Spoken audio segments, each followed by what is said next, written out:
need to understand when witnessing to Muslims, vitally important, is a word, simple word, shirk. S-H-I-R-K, shirk. Now, in secular Arabic, shirk is just a word that means to associate. If you put together a company, for example, you're going to use the same root because people are associated with one another in a company or in a corporation or something like that. But in the Qur'an, the sin of shirk is unforgivable. And the sin of shirk is associating anyone with Allah.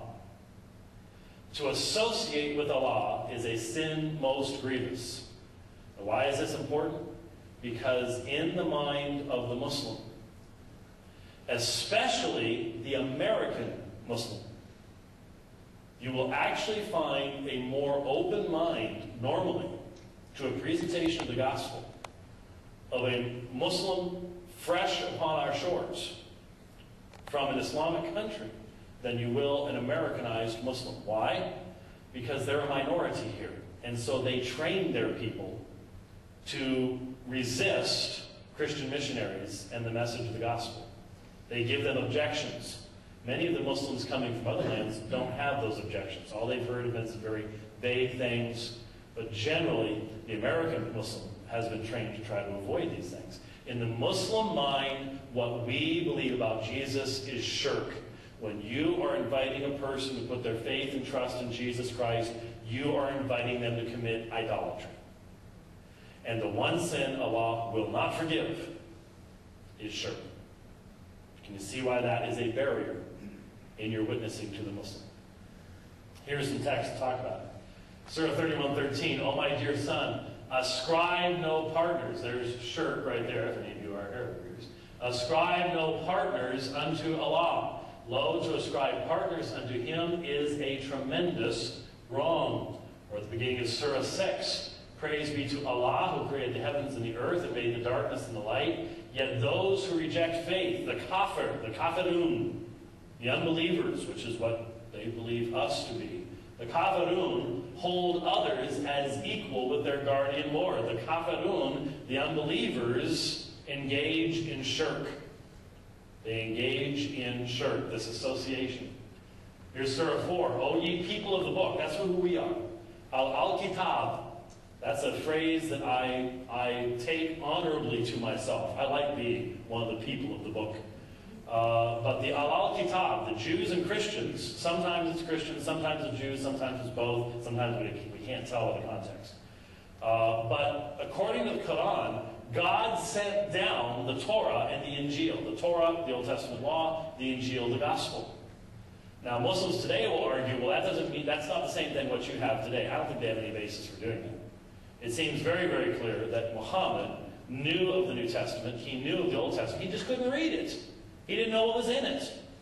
But he did say that Allah had nazzaled, he had sent down those books. And in fact, he told us to believe them. He told us to test him by them. Which, that's what I do. And sometimes they get upset when you do that. But that's what you have to do. And so he believed, Muhammad believed, that God had sent down the Torah and the Injil. And so you have the people of the book who have a special place over against just standard pagans and polytheists. "O ye people of the book, believe in what we have now revealed, confirming what was already with you before we changed the face and fame of some of you beyond all recognition and turned them hindwards or cursed them as we curse the Sabbath breakers. For the decision of Allah must be carried out. Allah forgiveth not that partners should be set up with him, but he forgiveth anything else to whom he pleaseth. To set up partners with Allah is to devise a sin most heinous indeed." So here, it's plainly said, the one sin that Allah will not forgive is the sin of shirk. Is the sin of shirk. "O people of the book, commit no excesses in your religion, nor say of Allah aught but truth." Now, what is one of the excesses according to the Quran? What's an excess in religion? Well, look for yourself. "Christ Jesus, the son of Mary, was no more than a Rasul, an apostle of Allah, and his word which he bestowed on Mary, and a spirit proceeding from him. So believe in Allah and his apostles." Now, what does Muhammad understand about who Jesus is? Well, we sort of need to put together a number of statements from the Qur'an about this. Now, there are only 25 ayahs in the Qur'an that have the name Jesus. The name Isa appears only 25 times in the Qur'an. Most people aren't even aware that Jesus is even mentioned in the Qur'an, but he is about 25 times. However, I've said many times the Jesus of the Qur'an, I actually stole this from a liberal Muslim scholar, by the way. The Jesus of the Qur'an is not a person, he's an argument.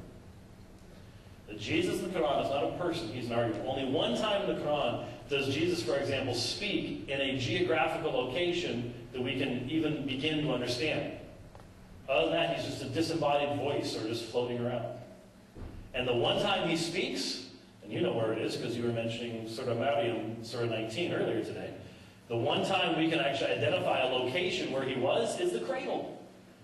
According to them, Jesus spoke from the cradle. And where did Muhammad get that? Well, it just so happens it's in 2nd century proto-Gnostic type Gospels, like the infancy Gospel of Thomas had Jesus speaking from the cradle. And so it seems that Muhammad believed those later apocryphal stories about Jesus. Again, he couldn't read any of them. How could he discern which one was which? But anyway, who is this Christ Jesus? Well, here we're told he's no more than an apostle.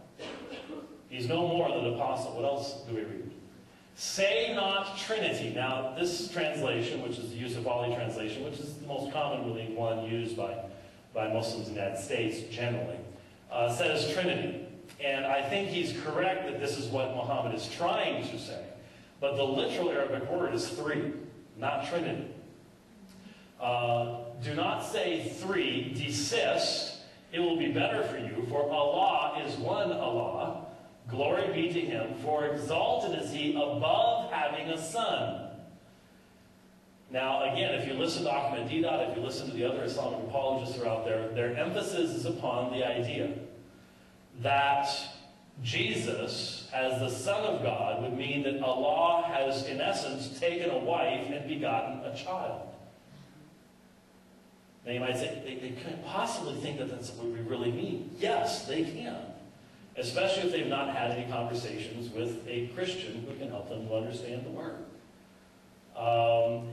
And many of them, certainly Ahmadiyyat, travel around the world presenting that over and over again, including debates with people like Jimmy Swaggart, and emphasizing that concept. To him belong all things in the heavens and on earth, and enough is Allah as a disposer of affairs. Christ disdaineth not to serve and worship Allah, nor do the angels those nearest to Allah.